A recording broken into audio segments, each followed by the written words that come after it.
Jadi Bapak Ibu, malam ini kita akan lanjutkan dengan sesi keempat. Bagi Bapak Ibu yang belum mengikuti sesi 1 sampai 3, bisa mengakses melalui OBS, Online Bible Study. Ya. Untuk yang belum mengerti, bisa menghubungi Saudari Twenty, Saudari Ripka atau Putri sebagai co-host di sini. Ya. Oke, kita sudah baca Kitab Kejadian pasal 1. Dan terakhir di sesi 3 kita sudah baca sampai Kejadian 2 ayatnya yang ke-7. Ya. Coba kita baca sekali lagi, mulai dari Kejadian 2 ayat 1. Kita ulang sedikit saja. Kejadian pasal 2 ayat 1, demikianlah diselesaikan langit dan bumi dan segala isinya. Sudah selesai. Ayat kedua, ketika Allah pada hari ke-7 telah menyelesaikan pekerjaan yang dibuatnya itu, berhentilah ia pada hari ke-7 dari segala pekerjaan yang telah dibuatnya itu. Ingat, kalau kita baca, berhenti di situ bukan berhenti total, berhenti dari penciptaan.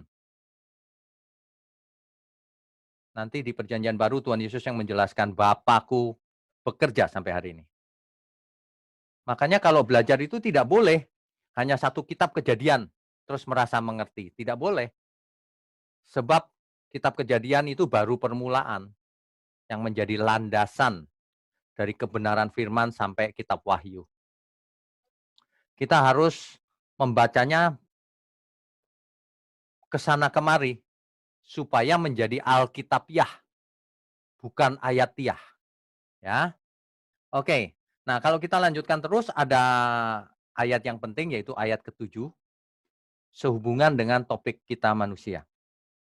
Ketika itulah Tuhan Allah membentuk manusia itu dari debu tanah dan menghembuskan nafas hidup ke dalam hidungnya.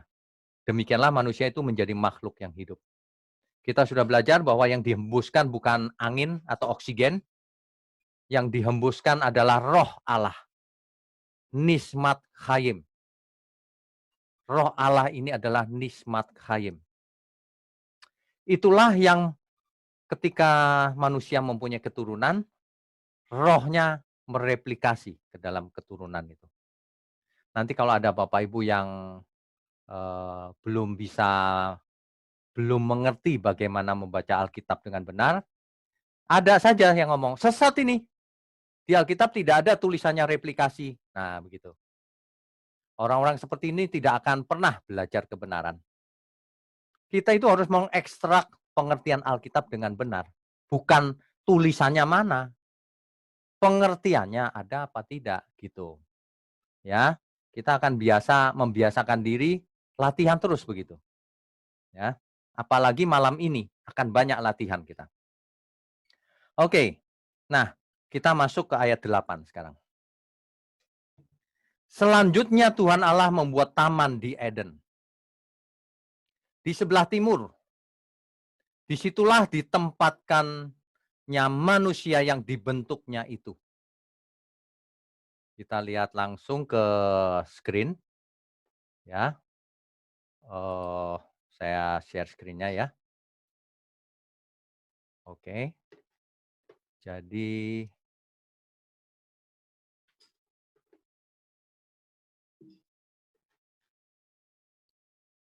ya, sebelum itu ya Bapak Ibu kita ingatkan bahwa kesalahan utama dari makhluk ciptaan apa saja, manusia, malaikat, semua ciptaan yang mempunyai roh, kesalahan utamanya adalah ketika ia tidak tahu diri. Tidak menempatkan diri sebagai ciptaan. Nanti suatu hari kita akan belajar tentang Lucifer. Ia tidak tahu diri, ingin menyamai yang maha tinggi.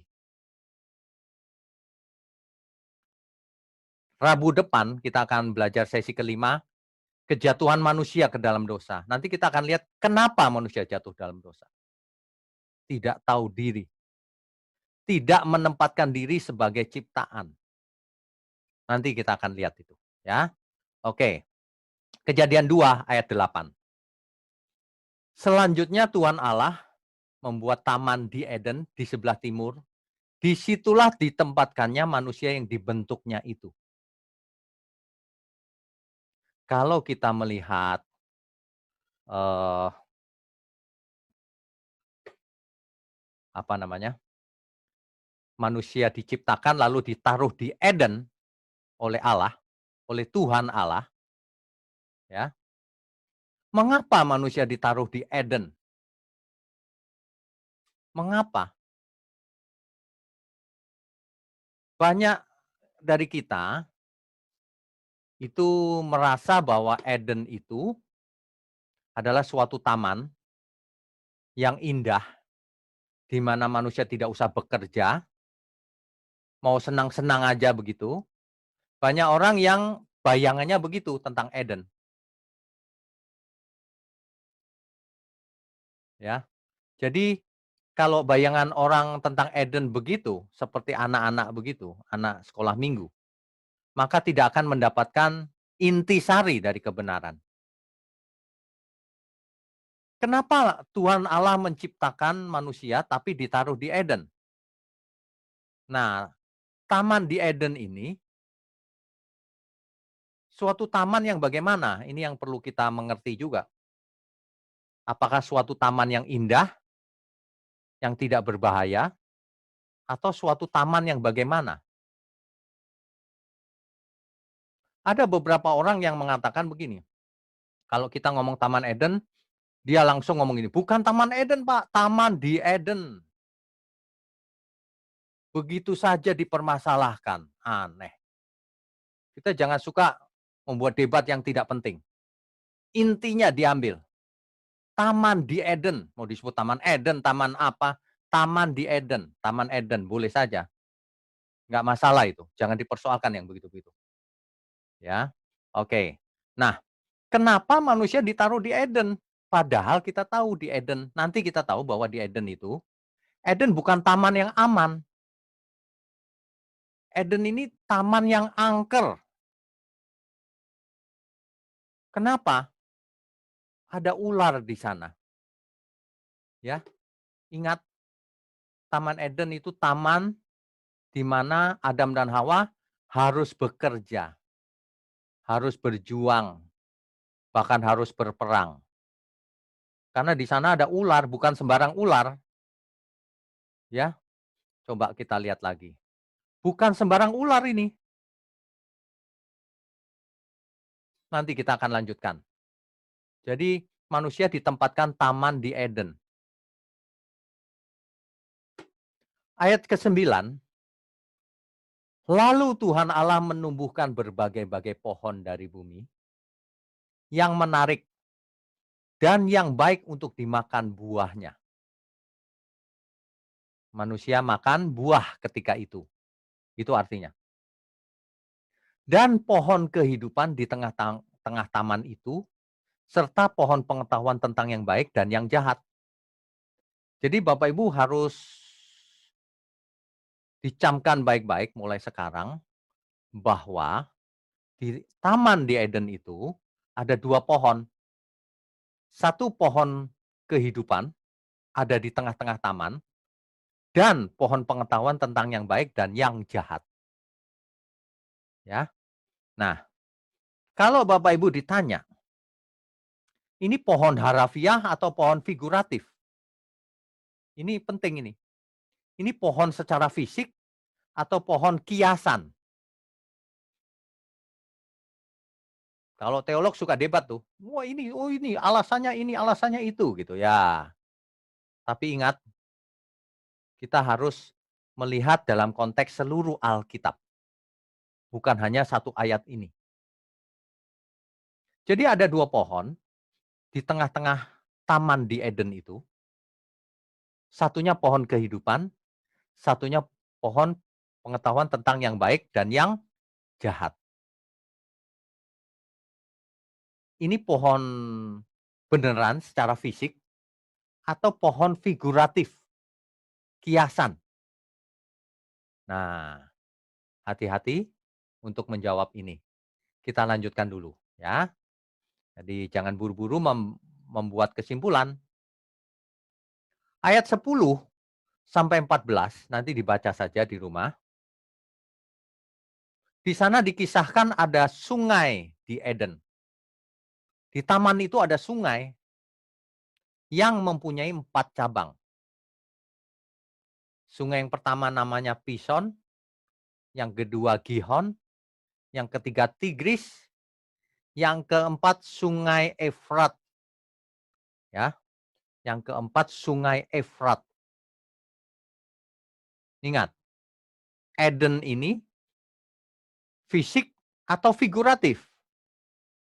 Nah, jangan bingung, harus bisa diselesaikan setelah sesi malam ini. Bapak Ibu harus clear mengerti.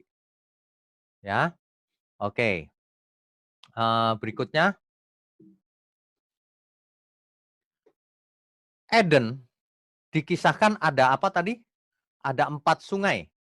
Pison, Gihon, Tigris, dan Efrat. Kita lihat peta zaman dahulu dan sekarang juga. Di sini ada gurun. Sebentar, saya lingkari ya supaya Bapak Ibu jelas. Di sini ada gurun. Ini adalah Semenanjung Sinai. Di zaman sekarang disebut Semenanjung Sinai. Ya. Ternyata Sungai Tigris ada di sini letaknya. Sungai Eufrat ada di sini. Dan Sungai Pison sudah tidak ada hari ini. Tetapi diketemukan di bawah tanah. Dahulu ini ada sungai. Itulah Sungai Pison. Dan yang satu lagi belum diketemukan sampai hari ini. Kan ada 4 tadi sungainya. Ya. Jadi Eden itu ada di bumi atau ada di surga? Ada di bumi, Bapak Ibu. Manusia diciptakan, ditaruh di bumi, yaitu taman di Eden. Ya.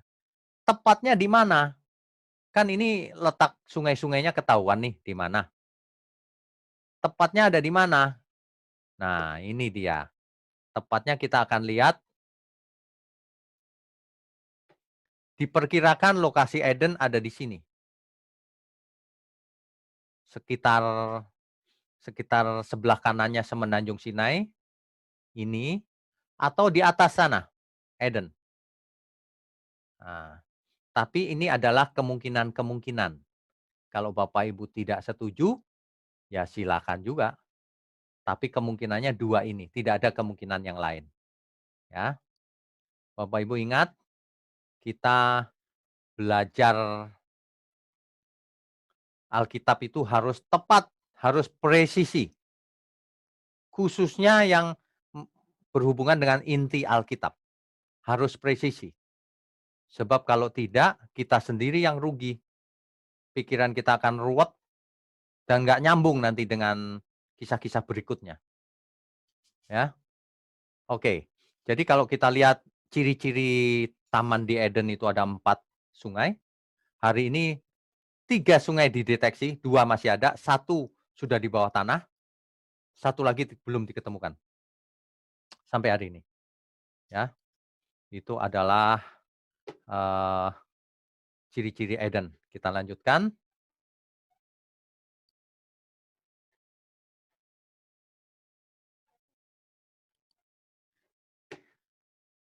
Ayat 15 kita lanjutkan. Tadi sampai 14 sudah ya. Tuhan Allah mengambil manusia itu dan menempatkannya dalam Taman Eden untuk mengusahakan dan memelihara taman itu. Bapak Ibu kalau baca Alkitab ya, loh tadi kan sudah ditempatkan manusia, kok sekarang ditempatkan lagi kalimatnya mengulang? Kok diulang-ulang? Ini untuk menjelaskan lebih lanjut. Ingat, kejadian 2 ini bukan penciptaan yang kedua kali. Ini menjelaskan kejadian 1 yang penciptaan pertama itu diulang lagi, tapi lebih detail. Nah, di ayat 15 ini dijelaskan lebih lanjut. Tuhan Allah mengambil manusia itu dan menempatkannya dalam Taman Eden untuk mengusahakan dan memelihara taman itu. Jadi untuk apa ditaruh di Taman Eden manusia? Untuk mengusahakan dan memelihara taman itu. Kita akan lihat teks aslinya dalam hal ini. Kejadian 2 ayatnya yang ke-15. Ya. Jadi kata yang dipakai adalah abad dalam teks Ibrani. Abad artinya to keep, memelihara, to serve, melayani, to work, bekerja. Jadi taman di Eden ini belum ada bangunan, belum ada macam-macam. Manusia yang harus mengerjakannya. Hari itu teknologi juga belum ada. Manusialah yang harus mengembangkannya, mengusahakan dan memelihara taman itu. Memelihara dalam teks asli dipakai kata syamar. Syamar. Syamar itu artinya menjaga, melindungi, ya. Itu arti kata syamar. Mengamankan. Jadi manusia dijadikan penguasa di bumi. Seperti yang sudah kita baca dalam Kejadian 1 ayat 26. Menguasai. Tapi ingat, seluruh yang dikuasai apa? Seluruh isi bumi. Seluruh isi bumi karena manusia harus jadi penguasa, kata Tuhan Allah. Harus menjadi penguasa. Jadi kalau manusia harus menguasai seluruh bumi, artinya apapun yang merintangi harus diatasi. Sedangkan kita tahu di Eden ada ini, Bapak Ibu. Di Eden ada makhluk ini. Bapak Ibu lihat. Sebentar, saya highlight. Ya, di Eden ada si ular tua ini. Ular ini fisik, literal, harafiah, atau figuratif. Nah, Bapak Ibu setiap bacaan kita harus tahu ini harafiah atau figuratif. Atau kiasan, atau perumpamaan, atau historis. Historis itu sejarah. Sejarah itu artinya fakta historis, fisik, ular beneran gitu. Apakah dia merupakan kiasan? Kita harus jawab satu persatu nanti, Bapak Ibu. Ya. Oke, kita lanjutkan dulu ya. Ayat 16 dan 17. Lalu Tuhan Allah memberi perintah ini kepada manusia. Semua pohon dalam taman ini boleh kau makan buahnya dengan bebas. Bapak Ibu catat baik-baik ayat 16 ini. Karena ayat ini akan dipakai oleh iblis atau setan di pasal ketiga untuk menjatuhkan Hawa. Perhatikan nanti modusnya bagaimana setan menjatuhkan manusia. Makanya dicatat, kalau perlu dihafal sementara. Kejadian 2 ayat 16. Lalu Tuhan Allah memberi perintah ini kepada manusia. Nah ini dihafal. Semua pohon dalam taman ini boleh kau makan buahnya dengan bebas. Ayat 17-nya, tetapi pohon pengetahuan tentang yang baik dan yang jahat itu janganlah kau makan buahnya. Sebab pada hari engkau memakannya pastilah engkau mati. Nah ini banyak pertanyaan nih. Semua pohon dalam taman ini boleh kau makan. Harafiah, literal atau figuratif? Pohon pengetahuan tentang yang baik dan yang jahat itu kiasan atau pohon beneran? Janganlah kau makan buahnya. Makan beneran gini atau bagaimana? Sebab pada hari kau memakannya pastilah engkau mati. Mati nggak Adam? Nah, kalau baca Alkitab harus begitu. Jangan asal baca secepat-cepatnya. Harus mengerti apalagi kitab Kejadian. Karena kitab Kejadian ini merupakan satu landasan sampai nanti kebenarannya. Sampai ujung. Kegagalan di kitab Kejadian ini akan diulang kembali di akhir nanti. di dunia yang akan datang. Ya, nanti kita lihat. Oke, lanjut. Di ayat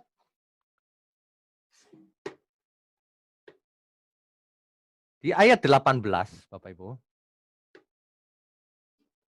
Di ayat ke-18 coba kita baca perlahan-lahan ya. Ayat 18. Kejadian 2 ayat 18. Tadi Adam sudah diciptakan, ditaruh di taman di Eden. Untuk apa? Untuk menguasai, untuk memelihara, untuk menjaga, untuk melindungi, untuk mengelola, untuk mengerjakannya.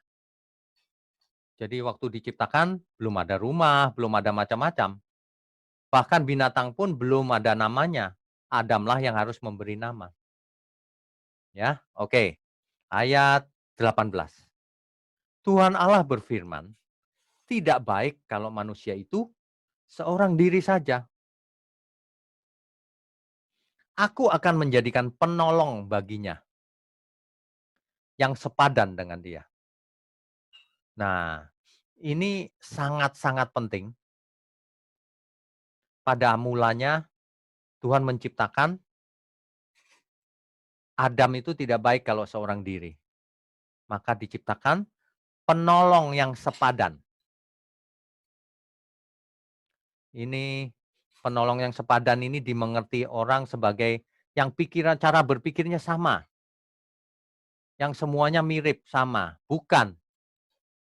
Nanti Bapak Ibu bisa lihat bisa nonton YouTube-nya, sudah dikhotbahkan itu. Judulnya tentang Hawa tidak diciptakan dari tulang rusuk Adam. Nanti Bapak Ibu cari YouTube-nya, saya sudah khotbahkan detailnya. Detailnya sudah dikhotbahkan, ya. Nanti dilihat sendiri bahasa Ibraninya dan sebagainya. Nah, sebenarnya bukan sepadan itu sama, sepadan itu melengkapi. Jadi nanti Bapak Ibu dengarkan detailnya ya di sesi itu. Oke. Nah, kalau demikian, lalu Tuhan Allah ayat 19-nya nih. Lalu Tuhan Allah membentuk dari tanah segala binatang hutan dan segala burung di udara. Perhatikan baik-baik. Tuhan Allah membentuk dari tanah juga, sama seperti manusia. Untuk membuat burung di udara maupun binatang di darat. Dan semua makhluk hidup. Tetapi berbeda dengan manusia. Kalau manusia dihembus nisbat hayim, artinya roh manusia asalnya dari roh Allah. Tapi kalau binatang dan sebagainya tidak punya roh karena tidak dihembus nafas Allah. Hidup tapi tidak punya roh. Itulah sebabnya objek keselamatan hanya manusia yang akan diselamatkan, roh. Kalau tubuh tidak. Nanti Bapak Ibu akan menemui ayat yang berbunyi begini. Satu nas yang berbunyi, darah dan daging tidak mendapat bagian dalam kerajaan surga. Maksudnya tubuh kita yang sekarang ini nggak bakalan masuk surga. Tapi kembali menjadi debu. Debu kembali menjadi debu. Tapi roh kita kembali kepada yang empunya. Ini sudah kita bicarakan. Roh yang ditempatkan Allah dalam diri kita, diingininya dengan cemburu. Ya, diingini Tuhan dengan sangat kuat. Supaya roh itu selamat. Makanya Allah tidak menginginkan seorang pun binasa. Ini sudah kita bahas di Rabu lalu. Ya. Lalu di ayat 19 tadi kita lanjutkan. Dibawanyalah semuanya kepada manusia itu untuk melihat. Bapak Ibu kalau membaca Alkitab ingat, dibawanyalah semuanya itu. Semuanya itu apa? Apa boleh kita ngarang-ngarang? Ingat di depannya, kalimat di depannya. Lalu Tuhan Allah membentuk dari tanah segala binatang hutan dan segala burung di udara. Dibawanyalah semuanya kepada manusia itu. Semua di situ adalah seluruh ciptaan kepada Adam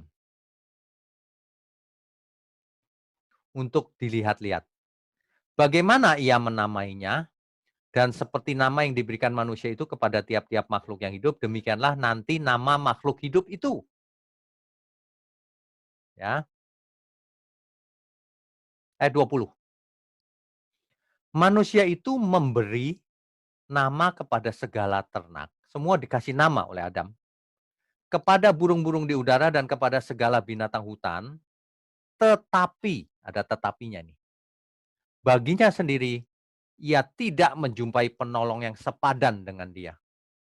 Tapi Adam tidak menjumpai penolong yang sepadan.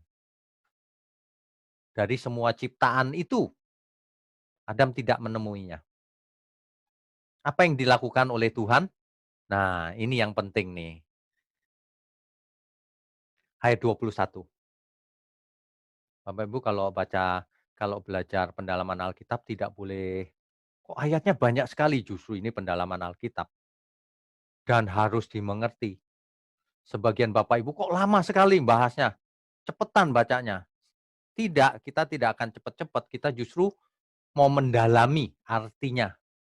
Supaya ketika kita sampai berikutnya, kita sudah mengerti dengan dalam ayat-ayat sebelumnya. Ya, ayat 21. Lalu Tuhan Allah membuat manusia itu tidur nyenyak. Tidur nyenyak ini dalam bahasa Ibrani taderma ini bukan tidur, Bapak Ibu. Dalam teks Ibrani dipakai kata taderma itu artinya eh, dibuat ekstasi. Seperti orang yang mabok fly gitu. Setengah sadar. Fly dia. Adam dibuat fly. Diterjemahkan dalam bahasa Indonesia tidur nyenyak. Ketika ia tidur, ketika ia fly itu dalam kondisi ekstasi tadi, Tuhan Allah mengambil salah satu rusuk daripadanya. Lalu menutup tempat itu dengan daging. Bapak Ibu kalau baca ayat 21 ini ya, eee, ada banyak orang yang membacanya berbeda-beda sih memang. Coba kita baca secara harafiah ya. Lalu Tuhan Allah membuat manusia itu tidur nyenyak. Ekstasi tadi ya. Tuhan Allah mengambil salah satu rusuk daripadanya. Nah ini diartikan oleh banyak orang rusuk itu adalah tulang rusuk. Bahasa Ibraninya sela. Tulang rusuk. Jadi seolah-olah Adam dibuat tidur, terus dioperasi oleh Tuhan. Dibuka sampingnya, diambil tulang rusuknya Adam, dipatahin satu gitu, diambil, dijahit lagi Adam, terus tulangnya Adam, tulang rusuknya Adam ini dikasih tanah, dikasih daging, lalu jadi Hawa. Seolah-olah begitu bayanginya itu. Seolah-olah semuanya ini harafiah. Seolah-olah Alkitab itu kitab biologi. Adam dioperasi oleh Tuhan. Lalu melalui rekayasa genetik terjadi Hawa, tercipta Hawa. Ingat, Alkitab kita bukan kitab biologi. Jadi jangan sesuatu semuanya diharafiahkan. Kalau semua diharafiahkan malah aneh. Contohnya, di Eden ada ular yang bisa bicara. Coba Bapak Ibu ada yang mengartikan ular itu ular beneran? Kalau ada yang mengartikan itu ular beneran berarti ular zaman dulu bisa bicara. Kan tidak begitu, bukan begitu. Sama dengan ayat ini. Bukan Adam dioperasi oleh Tuhan, diiris-iris gitu, bukan. Ini adalah satu kalimat ekspresi bahwa penciptaan Hawa itu dari sampingnya Adam, dari sisinya Adam. Kenapa dibuat dari sisinya? Ada maksudnya itu, Bapak Ibu. Kenapa nggak Adam dibuat dari sebagian kepala? Hawa maksudnya. Nanti Hawanya jadi bos bagi suaminya.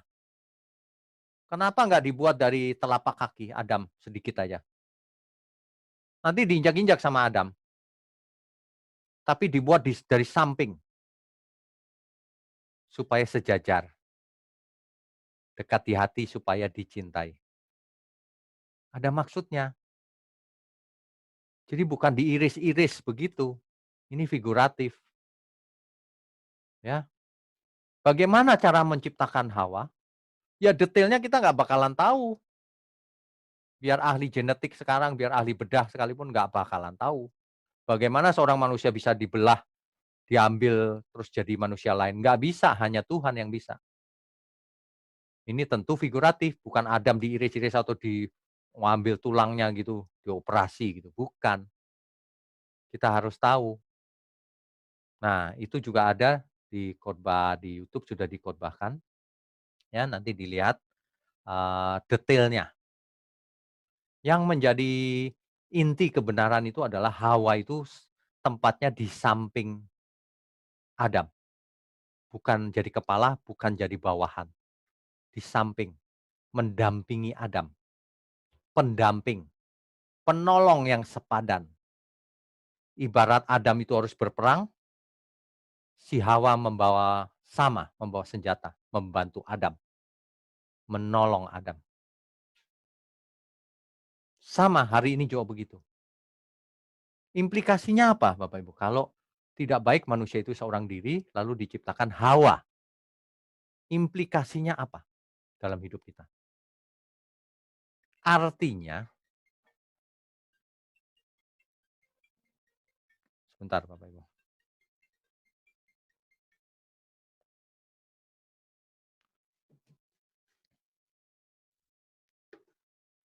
Artinya ya, Bapak Ibu ya, Adam itu hanya diberikan oleh Tuhan satu pasangan Hawa. Artinya rancangan mula-mula, Adam hanya mempunyai satu pasangan.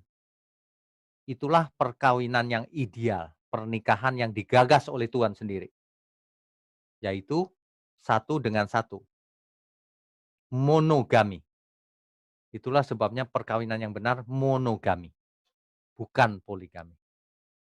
Tidak ada di Adam diberi pasangan Hawa, kemudian ada Siti dan sebagainya. Nggak ada, monogami. Di samping itu heteroseksual. Adam menikahnya ya sama Hawa, bukan Adam sama Rudi. Ini menjadi landasan daripada suatu pernikahan yang benar, yang sesuai rancangan mula-mula Allah sendiri di Eden. Nah, kalau belajar mesti begitu Bapak Ibu, sehingga implikasinya hari ini pun kita harus mengerti bahwa rancangan mula-mula sudah seperti itu. Jadi bukan rekayasa hari ini dipas-pasin, bukan. Ya. Oke, kita lanjutkan ya. Tadi sudah ayat 21 ya. Nah, dan dari rusuk yang diambil Tuhan Allah dari manusia itu dibangunnyalah seorang perempuan. Lalu dibawanya kepada manusia itu. Lalu diberikan ke Adam. Adam ketika pertama kali ketemu. Kan biasanya Adam itu bertemu dengan yang ekornya panjang, yang lehernya panjang, yang gede banget, yang berbulu, semut yang kecil-kecil. Tapi kali ini ia melihat Hawa. Waduh, Bapak Ibu bisa baca di ayat 23 ya. Di ayat 23 itu dikatakan begini. Lalu berkatalah manusia itu, inilah dia, tulang dari tulangku dan daging dari dagingku. Ia akan dinamai perempuan sebab ia diambil dari laki-laki. Ekspresi ini bisa dibayangkan ya, ketika Adam bertemu dengan Hawa, wow, itu ditulis dalam, ayat 23 dengan, "Inilah dia, tulang dari tulangku dan daging dari dagingku." Waduh, Adam hari itu baru pertama kali melihat Hawa yang cantik luar biasa, ya. Ini Adam waktu masih sendirian. Nah, kemudian ini yang Adam dan Hawa. Kita itu, eee, kita harus mendasarkan perkawinan zaman ini pada rancangan mula-mula ini, ya. Satu rancangan Tuhan yang sangat sangat indah. Jadi jangan jangan pakai teori-teori macam-macam, oke? Nah, jadi Bapak Ibu, ayat 24 kita lanjutkan dulu, ayat 24 kita lanjutkan dulu, ya. Sebab itu, seorang laki-laki akan meninggalkan ayahnya dan ibunya dan bersatu dengan istrinya, sehingga keduanya menjadi satu daging. Bapak Ibu kalau membaca ayat ini akan menjadi landasan juga bagi perkawinan sampai kapanpun. Bahwa seorang laki-laki akan meninggalkan ayah ibunya dan bersatu dengan istrinya, sehingga keduanya menjadi satu daging. Kalau ditanya lagi, satu daging di situ harafiah atau figuratif?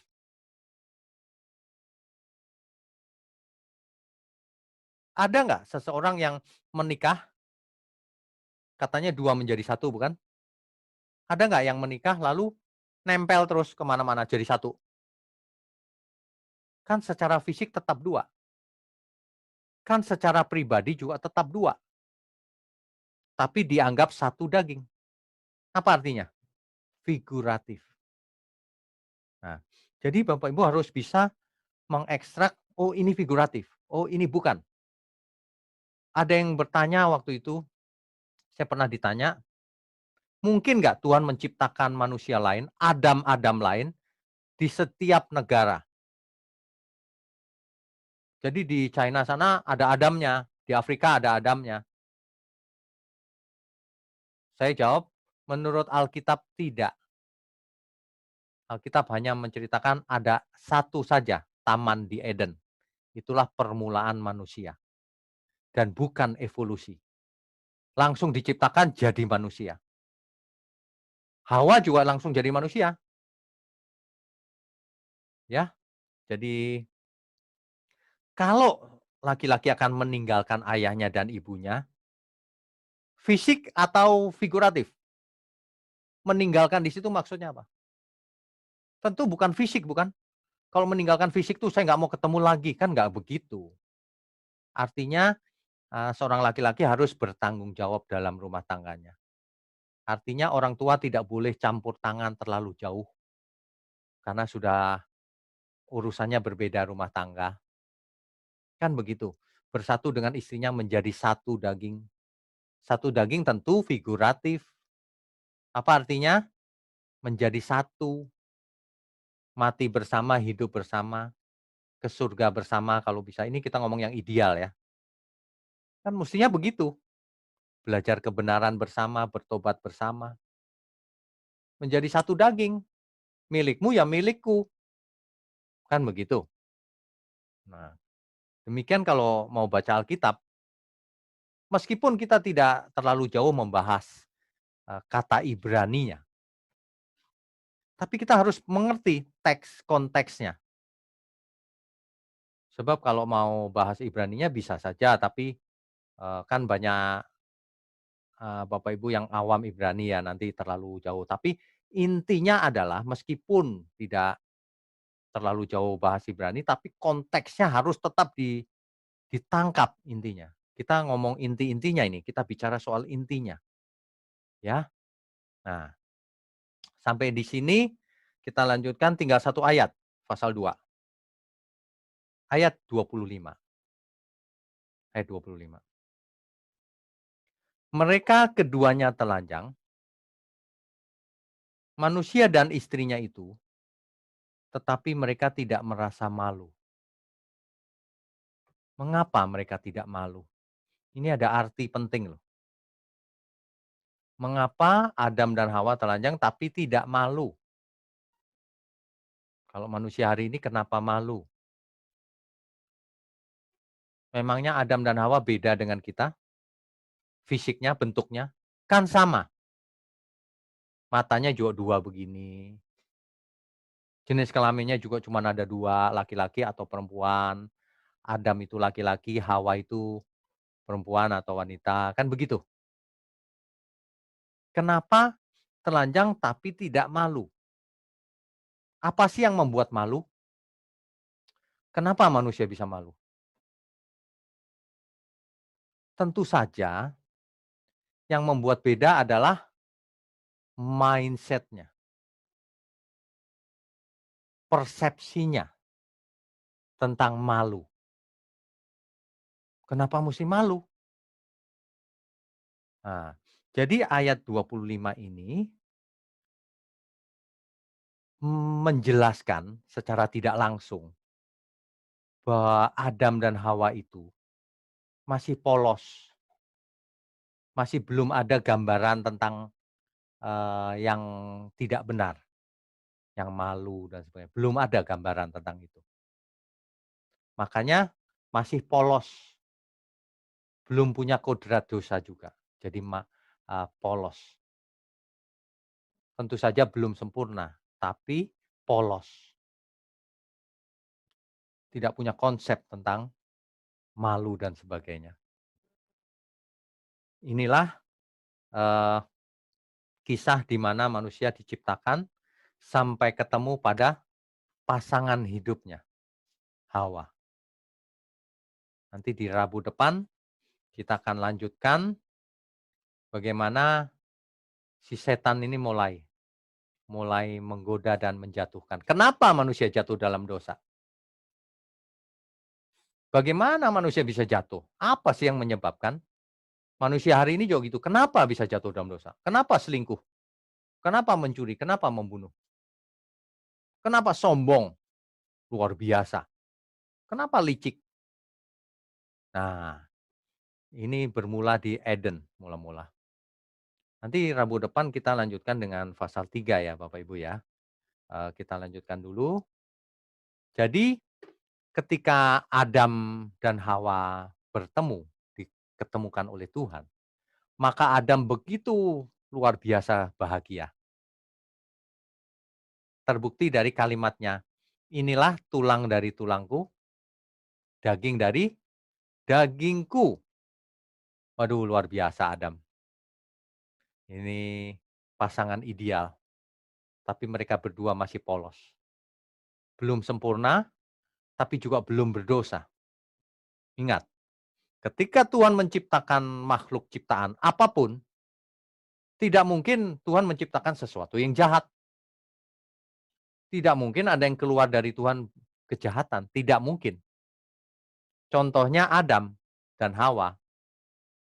Jadi waktu diciptakan masih polos, tidak punya konsep. Nah, jadi jangan berpikir ketika diciptakan Adam sudah pintar atau bagaimana. Belum, harus belajar, harus bekerja, menamai binatang-binatang yang ada. Hari itu ketika Adam ketemu Hawa, dunia berubah menjadi indah sekali. Saking senangnya Adam, waduh, ini cuma ilustrasi ya. Hawa kemana-mana digandeng oleh Adam. Kira-kira begitu deh. Itu cuma ilustrasi, saudara. Jangan bilang sesat. Dikit-dikit ngomong sesat, dikit-dikit ngomong sesat.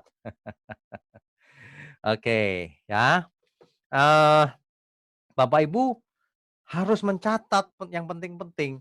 Ini harafiah atau figuratif sebenarnya, ya.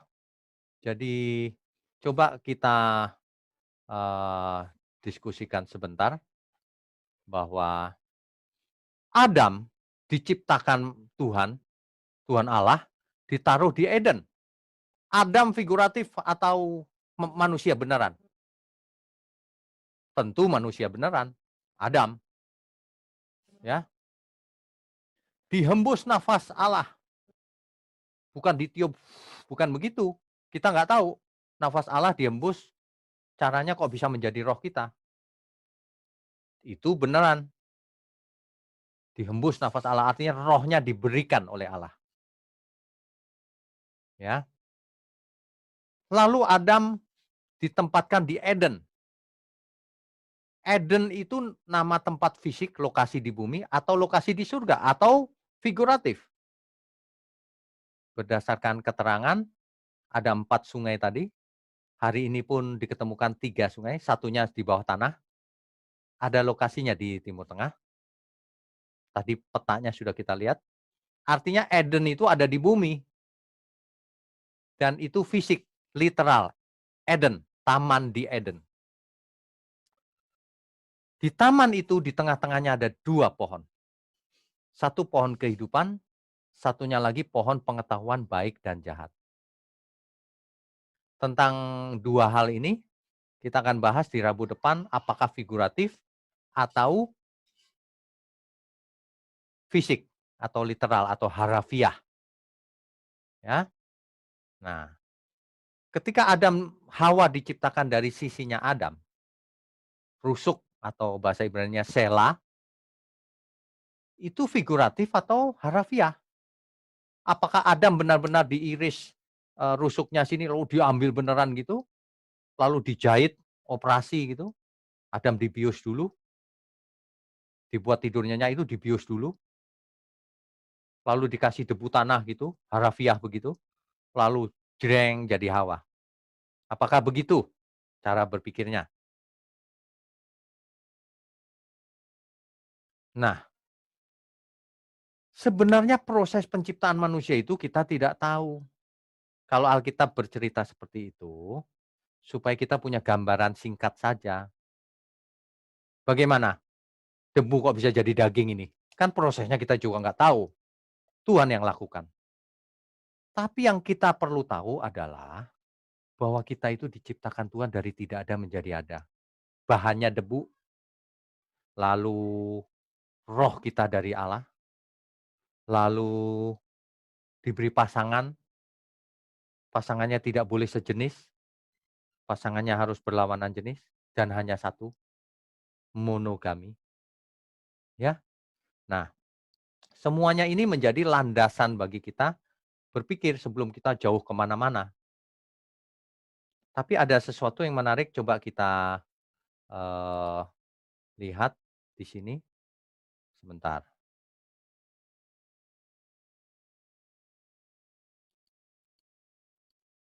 Ya, di kejadian di kitab Kejadian pasal 2 ini kan dikisahkan ada pohon itu, ada si ular dan seterusnya ya. Apakah ini harafiah atau figuratif? Coba kita baca apa kata Rasul Paulus di 2 Korintus 11 ayat 3. 2 Korintus 11 ayat 3. Coba kita baca 2 Korintus 11 ayatnya yang ke-3. Saya bacakan ya. Tetapi aku takut kalau pikiran kamu disesatkan dari kesetiaan kamu yang sejati kepada Kristus. Ini yang bicara Rasul Paulus. Aku takut loh kalau pikiranmu disesatkan. Sesatkan dari apa? Dari kesetiaan kamu terhadap Kristus. Aku takut. Koma, sama seperti Hawa diperdayakan oleh ular itu dengan kelicikannya. Coba perhatikan. Rasul Paulus takut kalau jemaat Korintus disesatkan dari kesetiaan mereka terhadap Kristus. Sama seperti Hawa diperdaya oleh ular itu dengan kelicikannya. Diperdaya, ditipu, ditipu Bapak Ibu, ya, ditipu. Jadi Rasul Paulus takut kalau jemaatnya yang di Korintus disesatkan pikirannya sehingga meninggalkan Kristus. Sama seperti Hawa diperdaya atau ditipu oleh si ular. Nah, dari ayat ini kita tahu pengertian Rasul Paulus tentang kejadian di Eden itu. Rasul Paulus menekankan penyesatan pikiran sehingga manusia meninggalkan Tuhan. Rasul Paulus menekankan bahwa si ular itu bisa menipu. Tentu saja kita bisa ambil kesimpulan ular itu bukan ular beneran. Masa di zamannya Korintus, ini zaman Korintus loh, bukan zaman Eden lagi. Rasul Paulus takut, masa seperti ular yang memperdaya si Hawa. Nah kan Rasul Paulus memakai kisah di Kejadian pasal 2 itu, nanti di pasal 3 memakai kisahnya kejatuhan manusia untuk aplikasi hari ini, bahwa yang disesatkan adalah pikirannya. Sebab tidak ada orang makan buah beneran terus jadi sesat, nggak ada, pasti pikirannya. Dan itu figuratif. Bagaimana cara menjelaskan. Alkitab ditulis, ingat, kitab Kejadian ditulis 1400 tahunnya, 1400 sebelum Masehi. Manusia diciptakan tahun berapa? Tidak tahu, belum dicatat. Tapi kalau kitab Kejadian ditulisnya tahun 1400 sebelum Masehi, sebelum Kristus. Jadi sudah lama sekali. Hari itu penulisan tentu saja gaya bahasanya, gaya bahasa hari itu. Tidak mungkin dong penciptaan di Alkitab dikisahkan secara fisika atau secara biologi. Makanya dipakai bahasa-bahasa yang seperti itu. Jadi kitalah yang harus mengekstraknya, apakah ini harafiah atau figuratif. Bagaimana ngeceknya? Nanti ketika kita sampai ke perjanjian baru atau pada kasus lain akan kelihatan, oh yang dulu itu figuratif atau harafiah. Karena apa? Karena kebenaran itu seluruh Alkitab, ayat-ayatnya saling mendukung, saling menjelaskan satu sama lain, dan saling melengkapi. Tidak akan ada ayat yang bertentangan satu sama lain. Kalau ada ayat yang seolah-olah bertentangan, nanti harus kita jelaskan. Ternyata tidak bertentangan. Gitu. Ya, Bapak Ibu ya. Jadi pelajaran kita akan seperti ini. Perlahan tapi maju dengan pengertian yang dalam. Supaya kita semua benar-benar belajar pendalaman Alkitab. Nanti kalau Bapak Ibu mau belajar bahasa Ibraninya boleh, bagus. Ya. Tapi ingat, kalau cuma bahasa pinternya, konteksnya tidak ditangkap dengan benar, percuma. Itu sebabnya orang yang pintar bahasa belum tentu konteksnya nangkap juga. Buktinya apa? Bahasa Indonesia Bapak Ibu kan mengerti. Kalau baca Alkitab, bisa nangkap nggak konteksnya? Nah, sama orang Ibrani juga begitu. Kalau orang Israel saya tanya, di bulan Januari saya ke Israel, saya tour guide-nya orang Israel asli, saya ajak bicara soal Alkitab. Eee, Gimana teks Alkitab bahasa Ibrani ini nih? Lalu dia berkata, bahasa Ibraninya Alkitab berbeda dengan bahasa Ibrani sekarang. Itu sebabnya orang Israel sendiri yang asli hari ini, kalau baca Alkitab yang teks asli, kan itu Ibrani kuno itu. Kadang-kadang bingung. Nah ini yang mesti hati-hati. Bapak Ibu jangan merasa kalau sudah lihat kamus bahasa Ibrani, oh pasti benar nih. Itu harafiahnya. Misalnya ular dalam bahasa Ibrani. Ketika dilihat dalam kamus, oh ya ini ular. Iya itu terjemahan harafiahnya. Tapi sebenarnya itu ular beneran atau ular tanda kutip. Nah ini yang lebih penting. Itu yang lebih penting. Jangan pernah kita membaca Alkitab lalu memasukkan idenya sendiri ke dalam Alkitab. Itu namanya eisegesis. Yang kita harus lakukan adalah membaca Alkitab, membawa pengertiannya ke dalam diri kita. Mengekstrak pengertian yang benar dari Alkitab. Konteksnya, bukan kata per katanya. Bukan berdasarkan kamus saja. Kita harus menangkap apakah ini literal, harafiah, fisik, ataukah figuratif. Sebab kalau salah, jadi bubar nanti pengertian. Makanya banyak orang kalau kita perhatikan ngomongnya nggak konsisten satu sama yang lain. Teologinya tidak konsisten.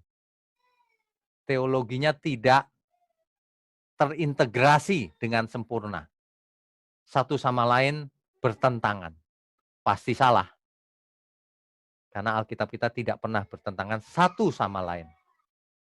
Ya, saudara sekalian, bicara soal kebenaran, setiap orang merasa benar. Makanya semua kecap dinomor satukan. Ada orang yang mengatakan saya paling benar, ini paling benar, itu paling benar. Mana sebenarnya yang paling benar? Oleh sebab itu, hadiri seminar 7 natur kebenaran dan aplikasinya. Seminar ini wajib dihadiri oleh para teolog, apologet, pengkhotbah, bahkan oleh para jemaat sendiri. Agar kita bisa membedakan manakah yang benar, manakah yang salah.